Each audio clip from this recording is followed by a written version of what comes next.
The earth trembles. Somewhere in the ancient forests of what will one day become North America, something massive moves through the trees. Its footsteps crack fallen logs like twigs. Its breath comes in hot, rhythmic bursts. Birds scatter, small mammals freeze in terror.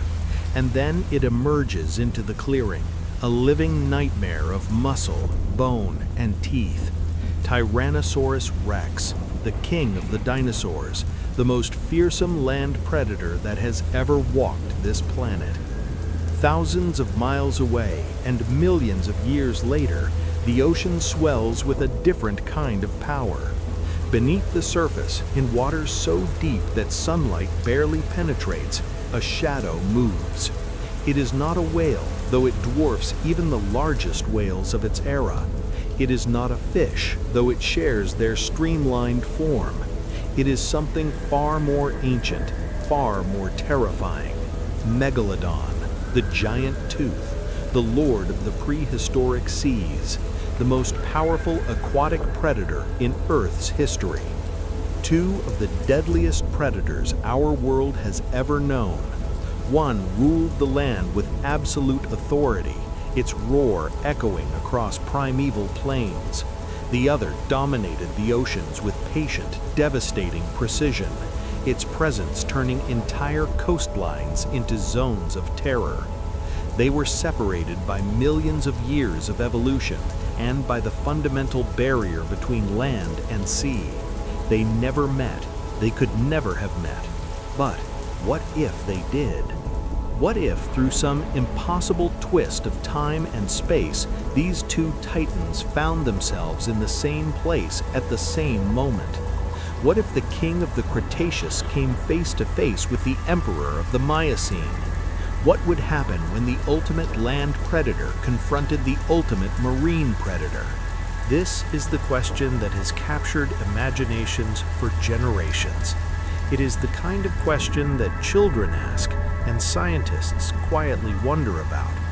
It is a question that forces us to examine not just the physical capabilities of these incredible animals, but the very nature of predation, adaptation, and survival. Because in asking who would win, we are really asking what made these creatures so successful in the first place. The answer is not simple. It cannot be reduced to a comparison of bite forces or body weights.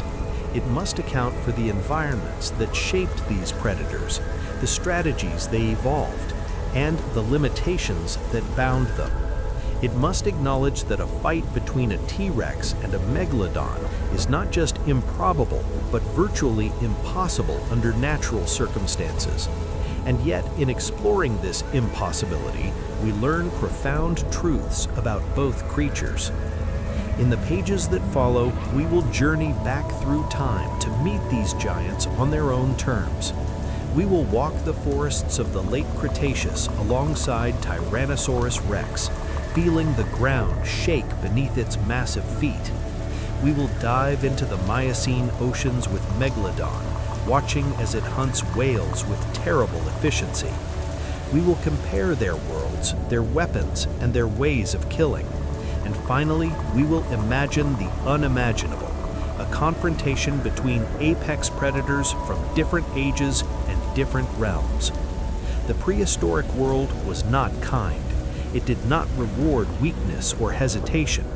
It belonged to those who could kill most effectively, who could dominate their environments most completely. And by that measure, both T-Rex and Megalodon were champions beyond compare. But only one could reign supreme if they ever crossed paths. The story of that impossible meeting begins now. 68 million years ago, the world was a different place. The continents had not yet assumed their familiar shapes.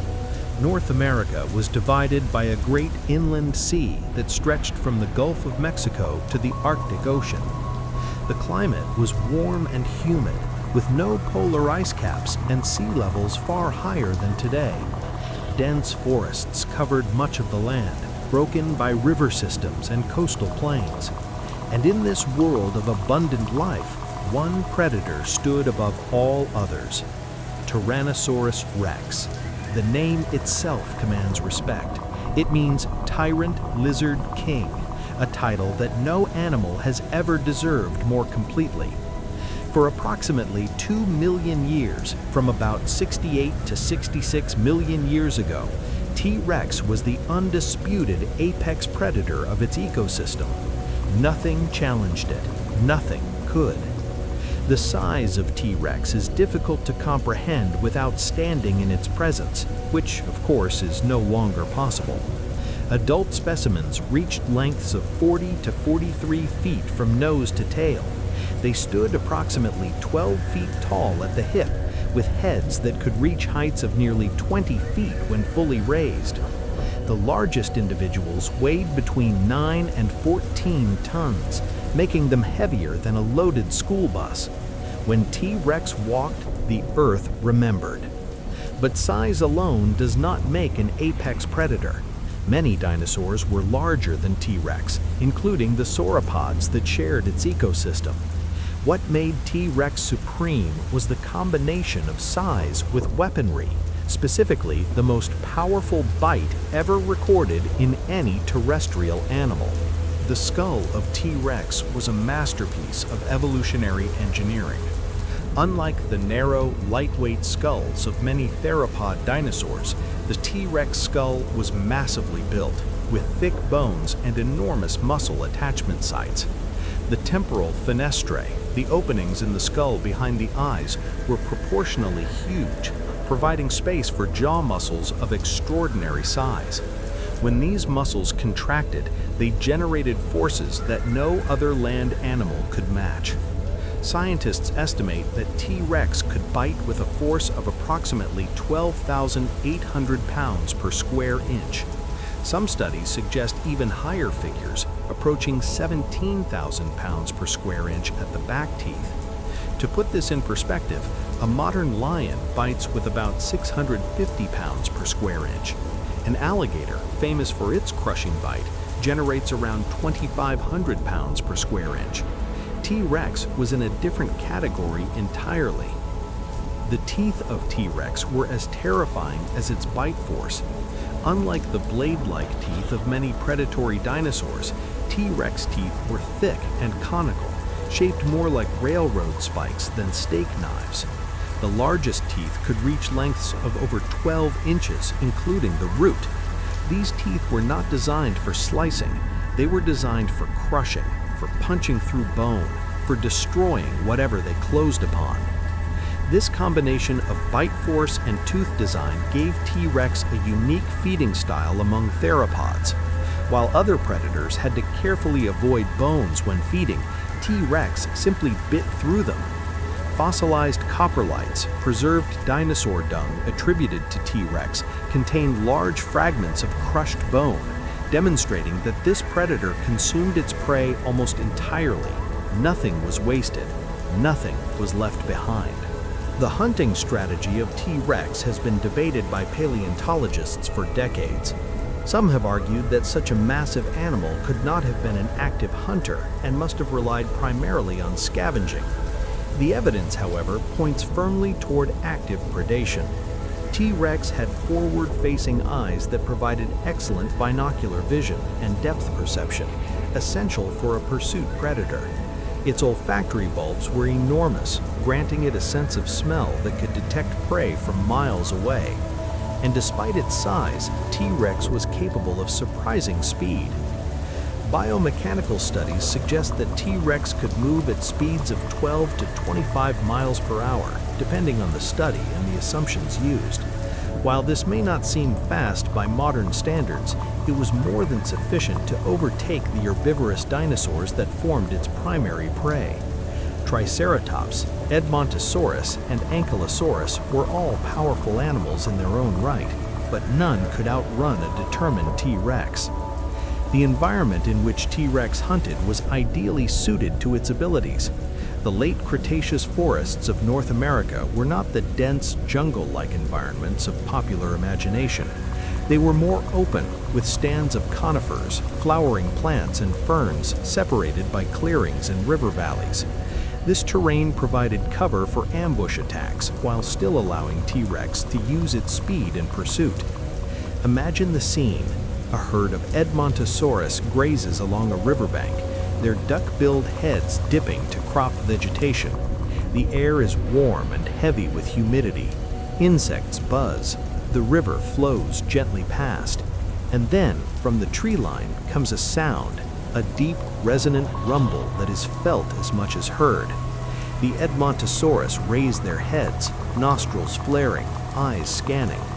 The T-Rex bursts from cover with shocking speed for its size. There is no roar, no warning beyond that initial rumble. It is already moving at full speed when it clears the trees, its massive legs driving it forward in powerful strides. The Edmontosaurus scatter, but they are too slow.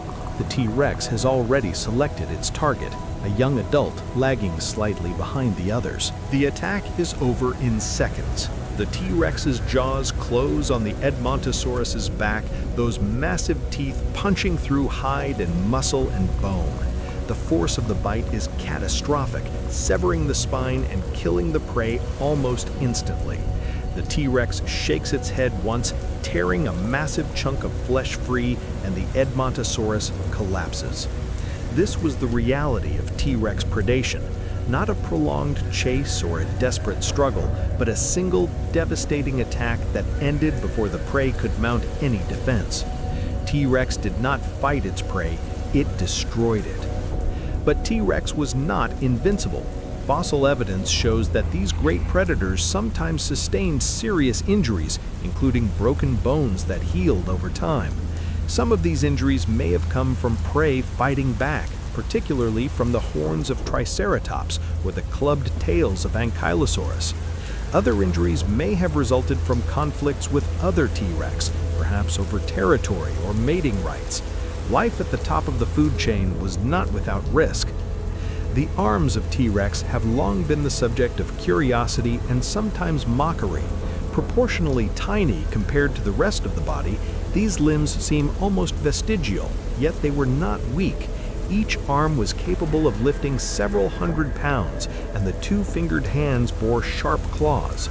Current theories suggest these arms may have been used for grasping prey or mates, or for helping the animal rise from a prone position. Whatever their function, they were clearly not essential to T-Rex's success as a predator. The reign of T-Rex came to an abrupt end 66 million years ago, when an asteroid struck what is now the Yucatan Peninsula of Mexico. The resulting catastrophe, including firestorms, global cooling, and the collapse of food chains, wiped out not just T-Rex, but all non-avian dinosaurs. In a geological instant, the king of the Cretaceous was dethroned. Its dynasty ended forever. But for the 2 million years of its existence, T-Rex was unmatched. No land predator before or since has combined such size, such power, and such deadly efficiency.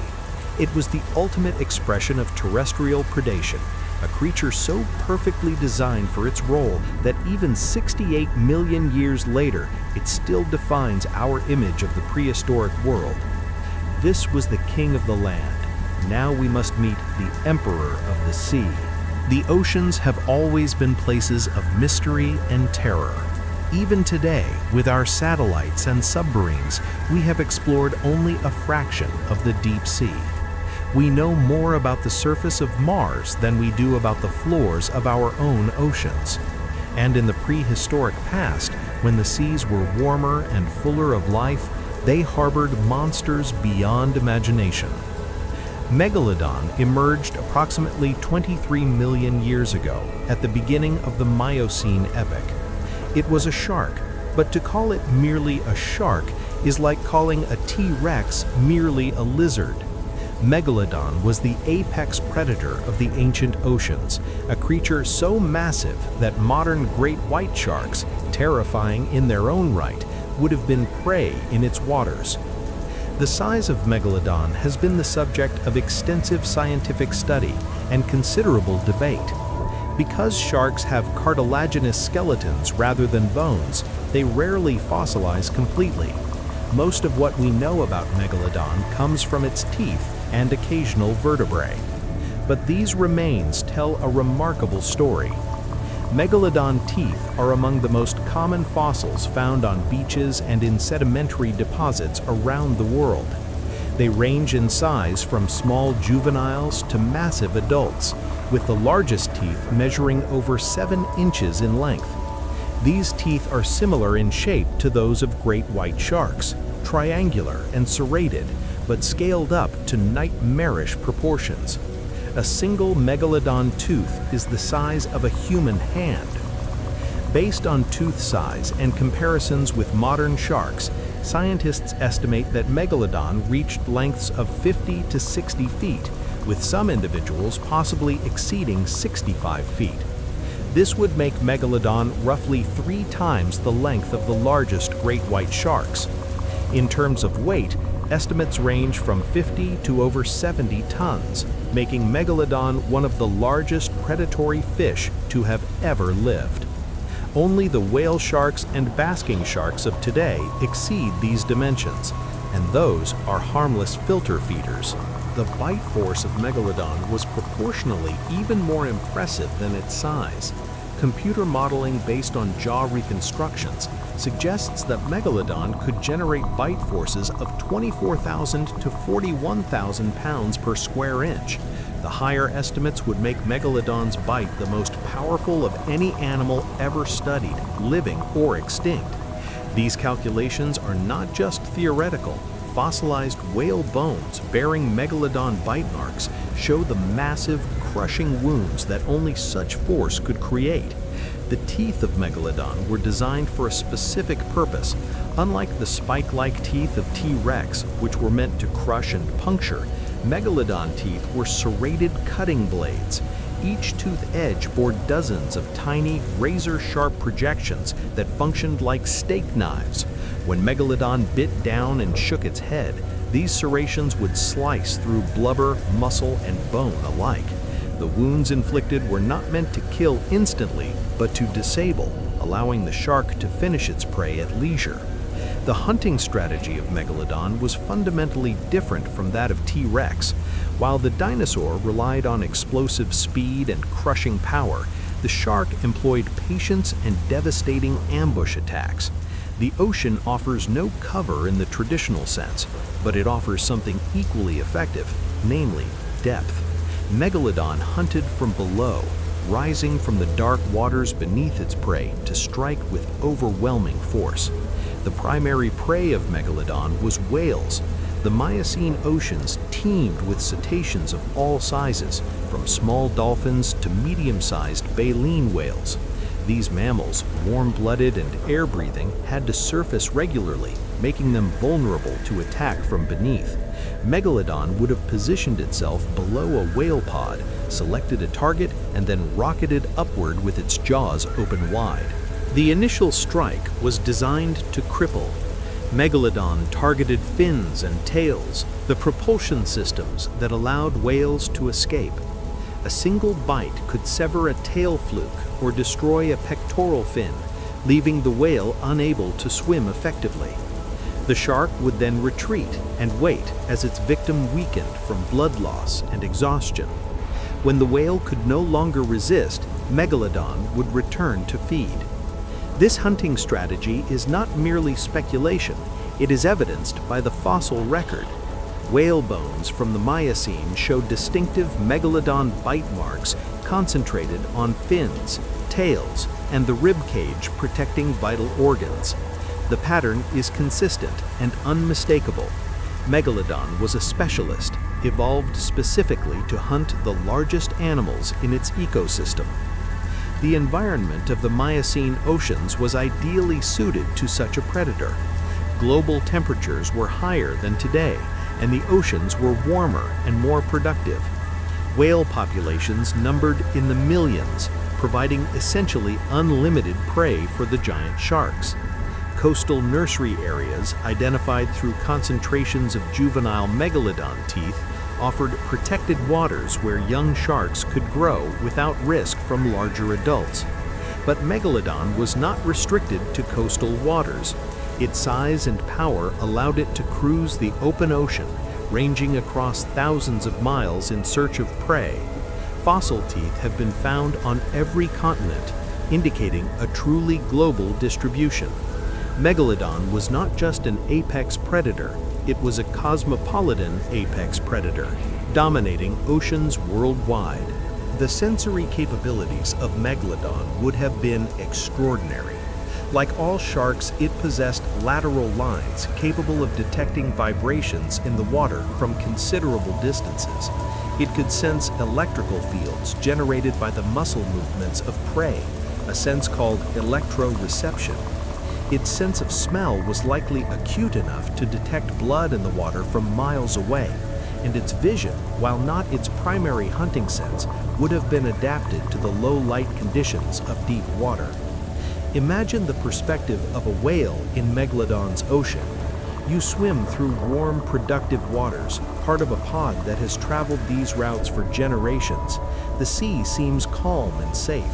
You dive to feed on fish and squid, then rise to breathe. The surface glitters above you. And then, from the darkness below, you sense something, a pressure wave, a shadow rising. But by the time your brain registers danger, it is already too late. The impact comes from beneath, a collision of such force that it lifts your body partially out of the water. Pain erupts from your flank where your flipper used to be. Blood streams into the water around you. You try to swim, but your body will not respond properly. The shadow is circling now, patient, unhurried. It knows you cannot escape. It knows you are already dead. You simply have not stopped moving yet. This was the reality of Megalodon predation. It was not a battle. It was an execution. For approximately 20 million years, Megalodon maintained its dominance. Generations of whales lived and died under its shadow. The evolution of marine mammals was shaped by its predation, with some species growing larger, faster, or more defensive in response to the constant threat. Megalodon was not just a predator, it was an evolutionary force. But around 3.6 million years ago, Megalodon disappeared from the fossil record. The reasons for its extinction are still debated, but likely include cooling oceans, the migration of whale populations toward polar waters, and competition from newly evolved predators like the great white shark and orca.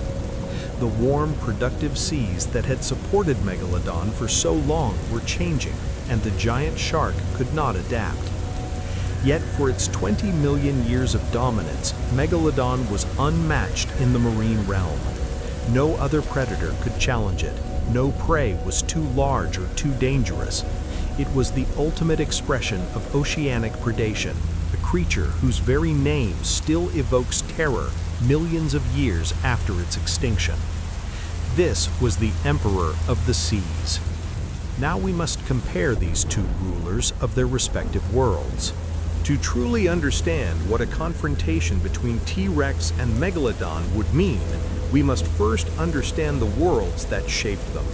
These were not just different animals, they were products of fundamentally different environments, each one perfectly adapted to its domain and hopelessly out of place in the other. The world of T-Rex was a world of solidity and resistance. Land is unforgiving. It does not support weight the way water does. Every step requires effort, and the larger an animal becomes, the more that effort increases. The skeleton of a land animal must be strong enough to support its own weight against gravity, and the muscles must be powerful enough to move that skeleton efficiently. This is why land animals, even the largest, are ultimately limited in size compared to marine creatures. T-Rex pushed against these limits with every fiber of its being.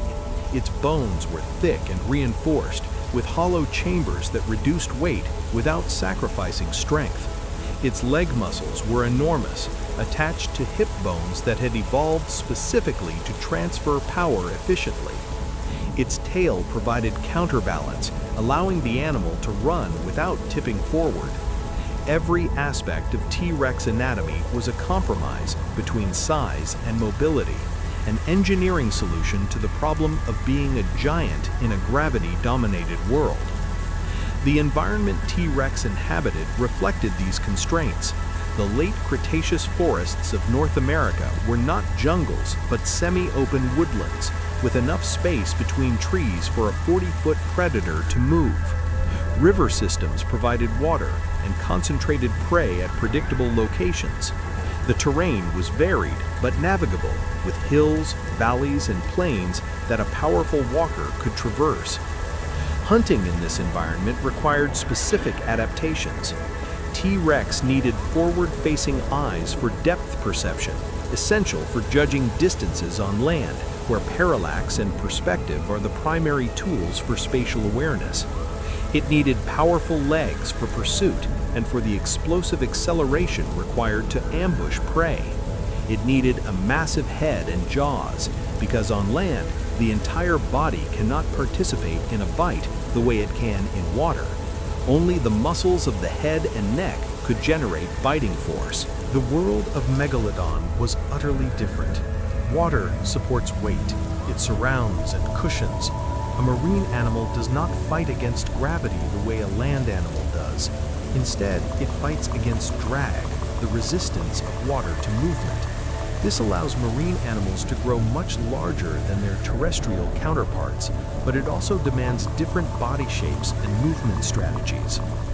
Megalodon was streamlined, its body designed to move through water with minimal resistance. Unlike T-Rex, whose power came from its hind limbs, Megalodon's power came from its tail, from the massive muscles that swept that crescent-shaped fin back and forth to generate thrust.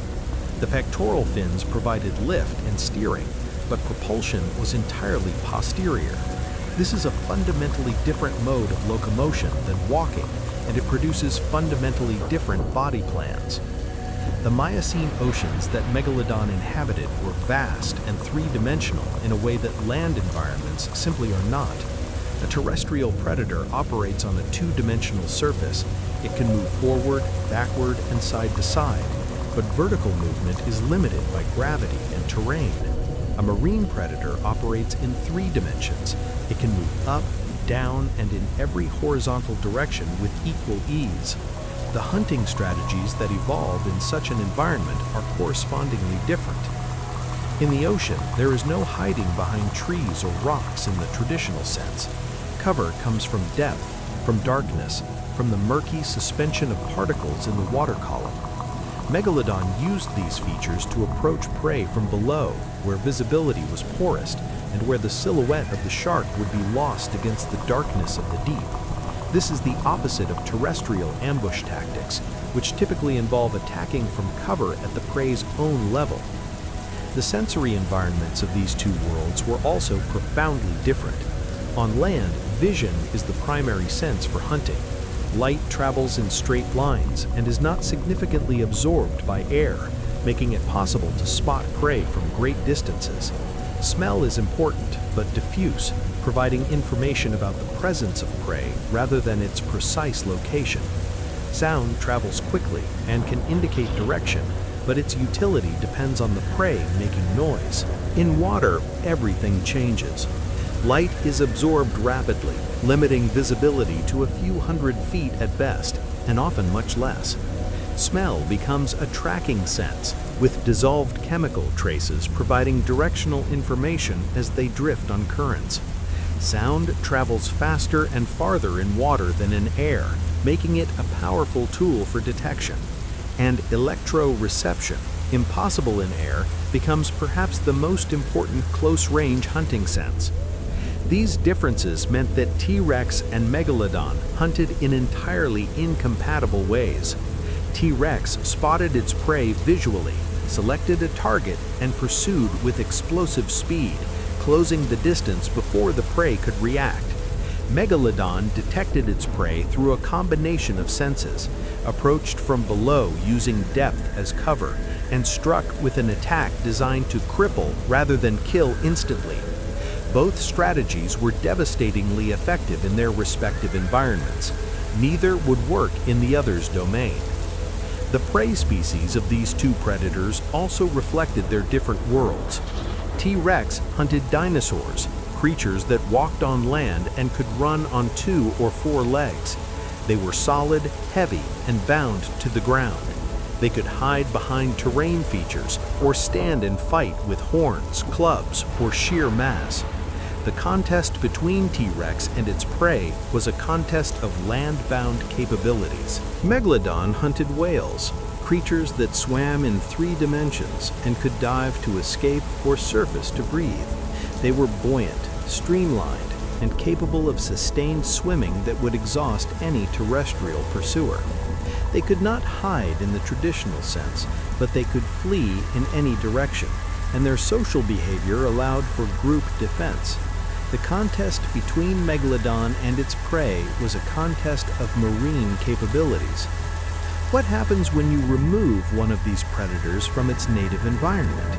The answer is simple. It becomes helpless. A T-Rex in water would be almost immediately in trouble. Its massive body, so perfectly balanced on land, would become an ungainly weight. Its powerful legs, designed for walking and running, would churn uselessly against a medium that does not provide solid footing. Its lungs, adapted for breathing air, would fill with water if it submerged. Within minutes, a T-Rex in deep water would drown. A Megalodon on land would fare even worse. Without water to support its body, its own weight would crush its internal organs. Its gills could not extract oxygen from air. It could not move without water to push against. A Megalodon on land would suffocate and die within minutes, probably less. This fundamental incompatibility is the central challenge in imagining a confrontation between these 2 apex predators.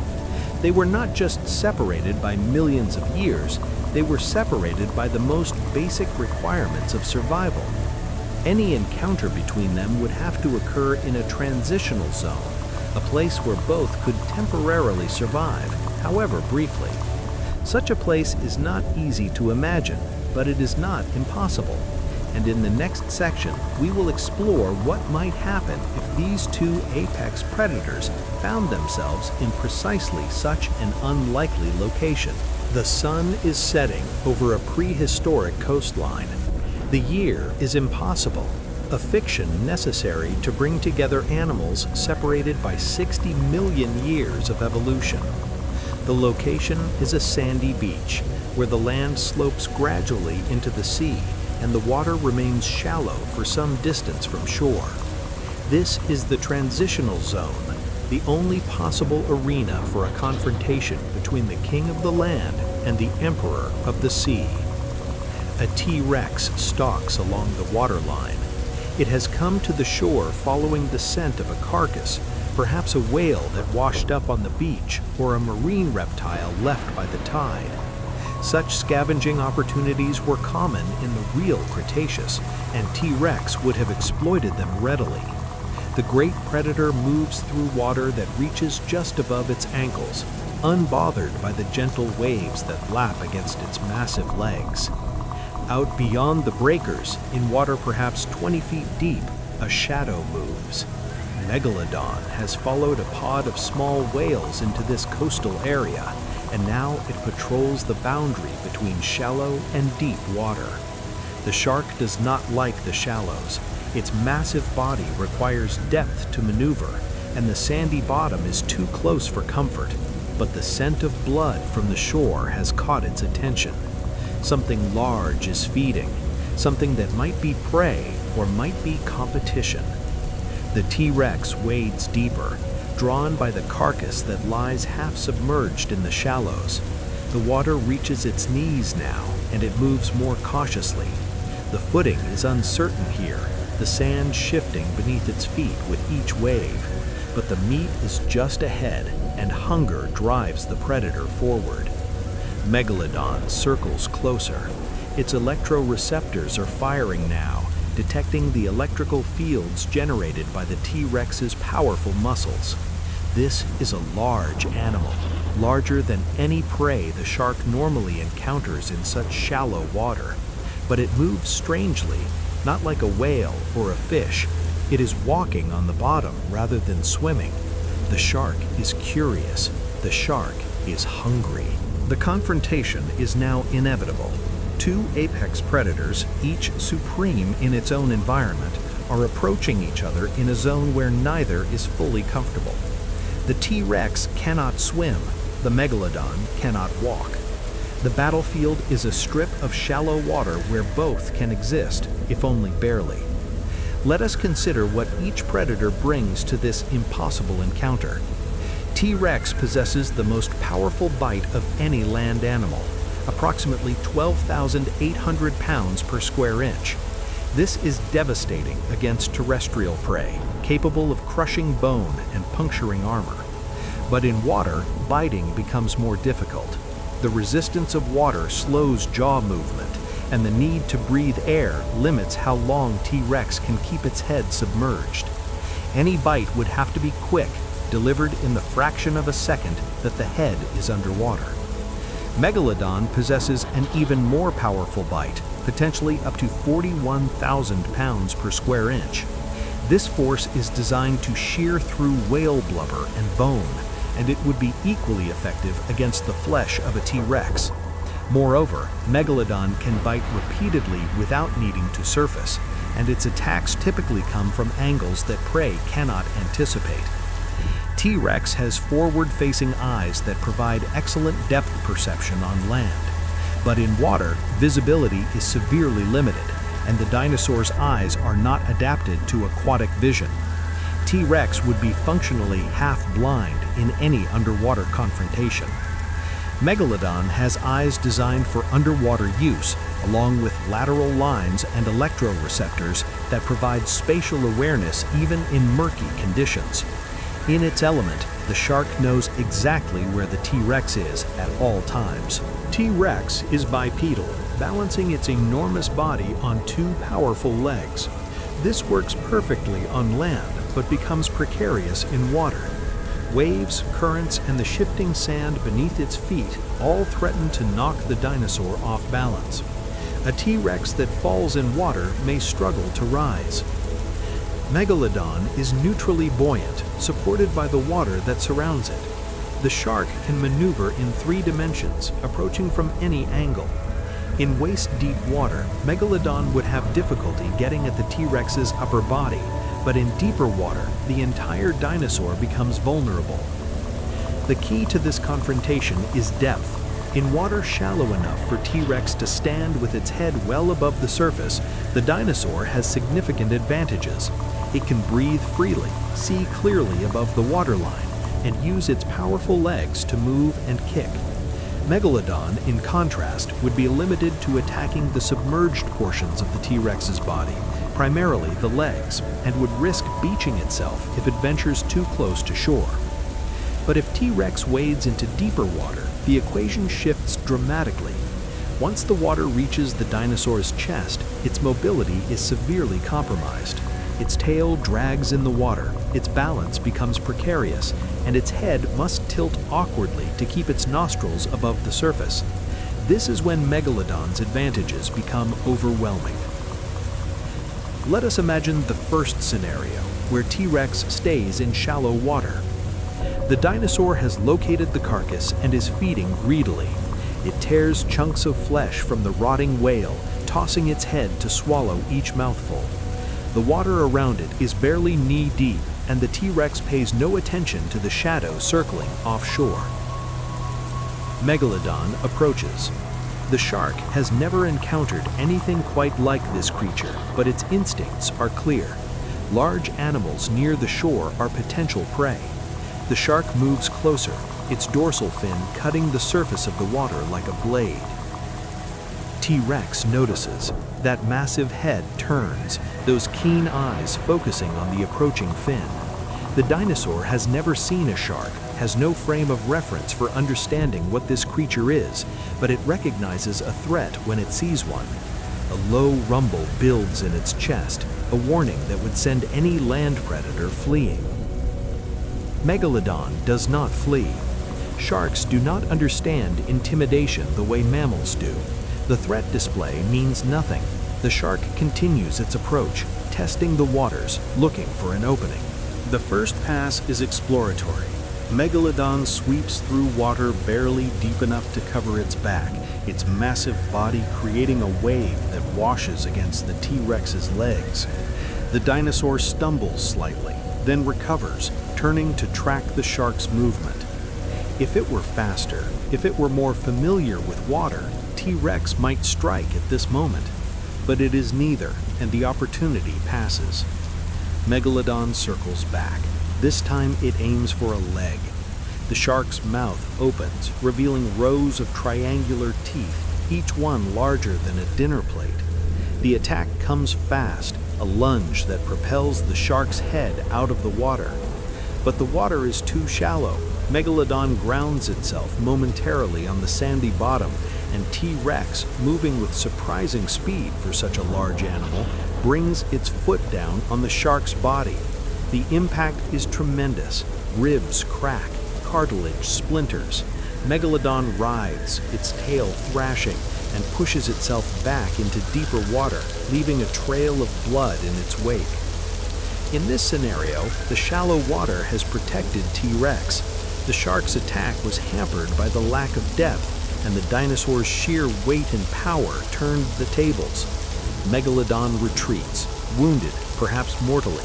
T-Rex returns to its meal. But now let us imagine the second scenario, where T-Rex ventures into deeper water. The carcass has drifted. Current and waves have carried it beyond the immediate shallows, and now it floats in water that is chest deep on the T-Rex.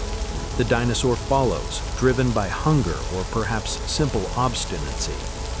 The footing is treacherous now, the sand giving way beneath its feet with each step. Megalodon has been watching. The shark understands, at some instinctual level, that the deeper the prey goes, the more vulnerable it becomes. Patience is a shark's greatest virtue. Megalodon waits. T-Rex reaches the carcass. The water is up to its chest now, and it must stretch its neck to keep its nostrils above the surface while it feeds. The dinosaur's powerful legs strain to maintain footing on the soft bottom. Its balance is precarious. Megalodon strikes. The attack comes from the side, from an angle that T-Rex cannot see. 50-plus tons of shark moving at full speed slam into the dinosaur's hip. The impact is catastrophic. T-Rex is lifted off its feet, thrown sideways into the water, its head submerging for a critical moment. Before the dinosaur can recover, before it can even understand what has happened, Megalodon's jaws close on its left leg. Those 7-inch teeth, serrated like saw blades, slice through muscle and sinew and bone. The force of the bite is beyond anything in T-Rex's experience.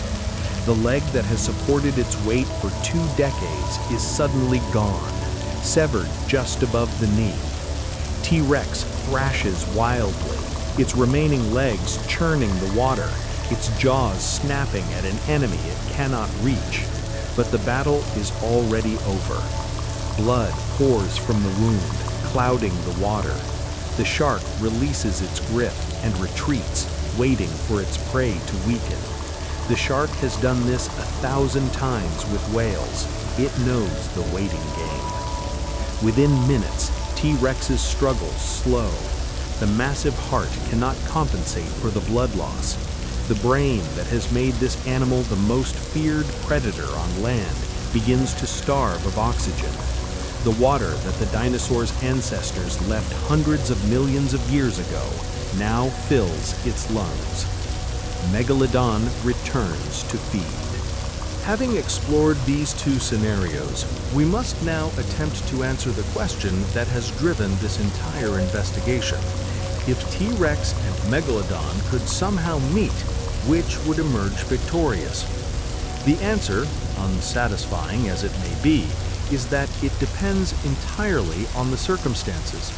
In shallow water, where T-Rex can stand firmly and use its powerful legs for both movement and attack, the dinosaur has significant advantages.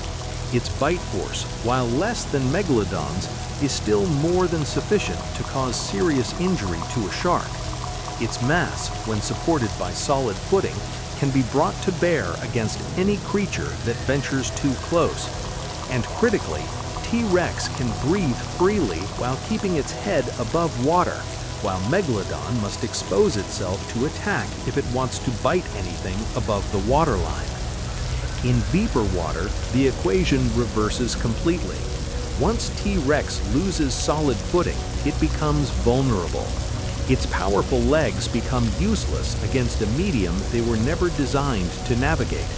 Its head must remain above water to breathe, limiting its ability to track or attack a submerged enemy. And Megalodon's advantages, its speed, its maneuverability, its ability to attack from any angle, become overwhelming.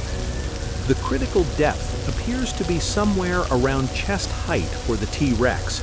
Below this threshold, T-Rex has the advantage. Above it, Megalodon becomes the likely victor.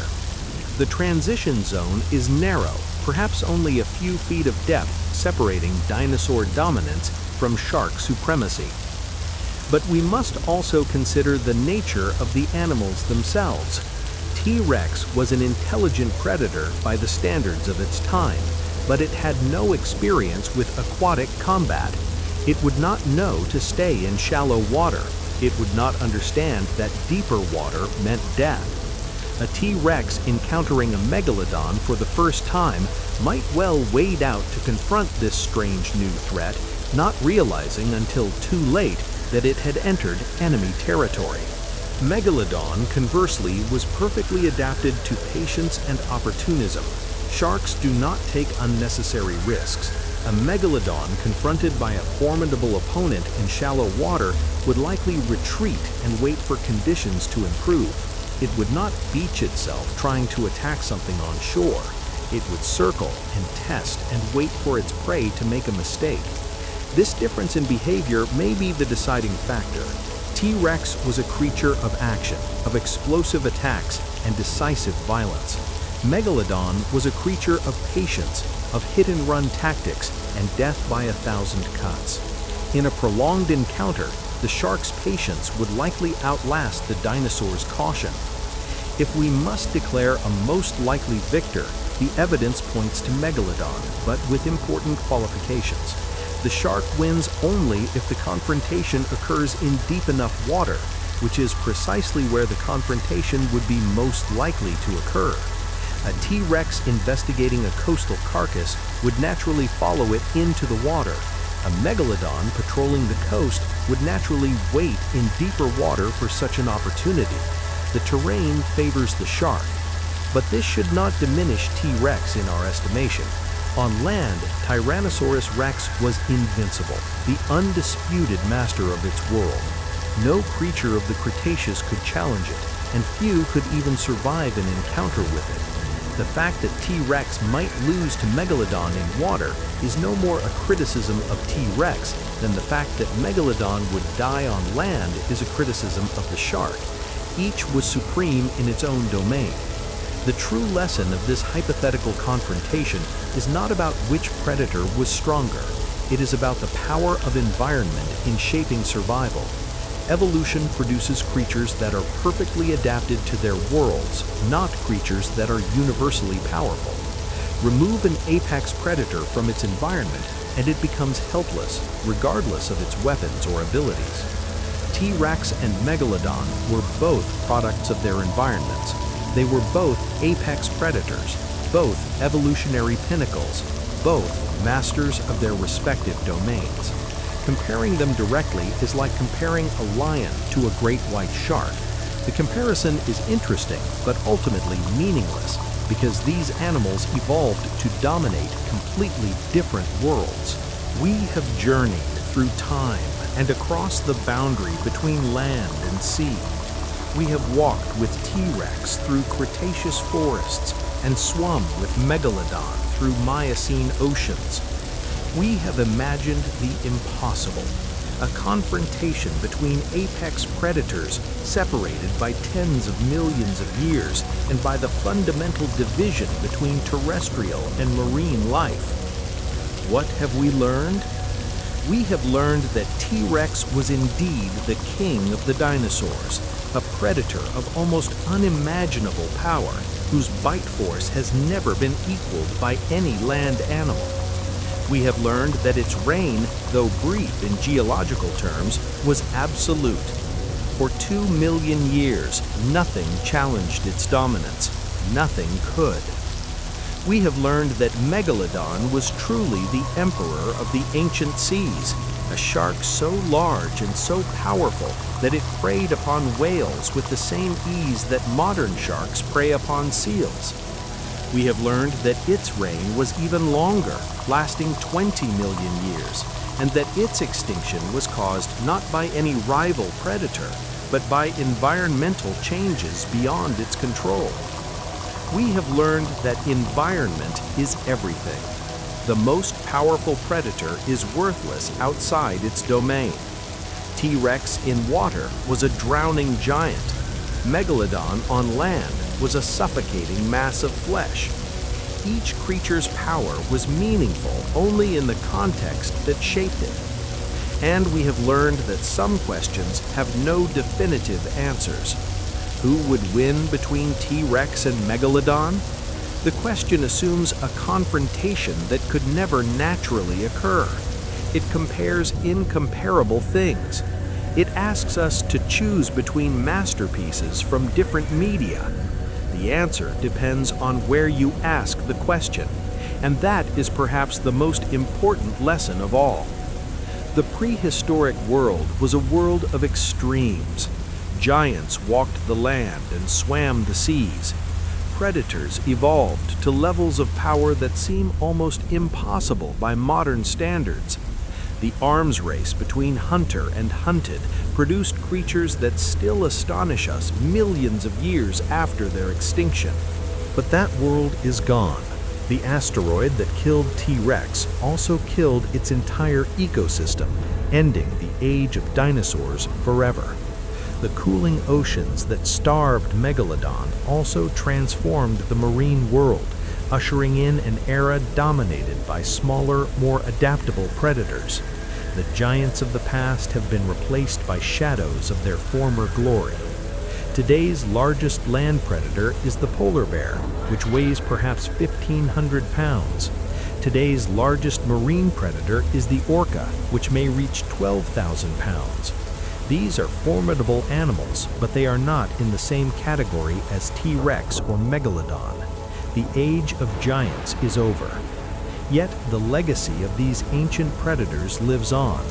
Every time we watch a nature documentary about great white sharks, we are seeing an echo of Megalodon's reign. Every time we imagine dinosaurs, we picture T-Rex, the template for all our images of prehistoric terror. These creatures have shaped our understanding of what predators can be, of how powerful and how fearsome life can become. In the prehistoric world, survival was not guaranteed.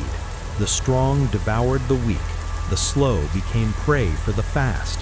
Evolution was merciless in its selection, rewarding only those who could kill or avoid being killed. It was a brutal system, but it produced marvels. T-Rex was one such marvel. Megalodon was another. They never met, could never have met, but their stories converge in our imagination because they represent the same fundamental truth about life on Earth. The drive to survive produces monsters. The pressure of competition creates perfection in the art of killing. And at the top of every food chain, in every environment, across all of Earth's history, there has always been an apex predator. Today we ask who would win in a fight between these ancient titans. But perhaps the better question is why we ask at all. Perhaps our fascination with this impossible confrontation reflects something deep in our own nature, a recognition that we too are products of evolution, descendants of creatures that survived by being stronger, faster, or smarter than their competitors. Perhaps we see in T-Rex and Megalodon reflections of our own ancestors' struggles. Or perhaps we simply love the idea of monsters. Perhaps there is something thrilling about imagining a world where such creatures existed, where danger lurked behind every tree and beneath every wave. The modern world is tame by comparison. We have eliminated most of our predators and conquered most of our environments. But in our dreams, we still run from dinosaurs and swim from sharks. In the prehistoric world, survival was not guaranteed. But one thing is certain, these giants ruled their realms with unmatched power. T-Rex was the undisputed king of the Cretaceous land. Megalodon was the unchallenged emperor of the Miocene Sea. They were the best at what they did, perfected by millions of years of evolution, and their memory endures long after their bones have turned to stone. The battle between them exists only in imagination, but in that imagination, it will rage forever. The king against the emperor, the land against the sea, the question that has no answer, asked again and again by anyone who has ever wondered what it would be like to see the greatest predators of all time face each other. In the end, both were victorious. Both ruled their worlds without challenge. Both left legacies that have shaped our understanding of life on Earth. And both, in their way, are still with us, preserved in fossil and memory, and the eternal human fascination with monsters. The prehistoric world belongs to them, and in our imaginations, it always will.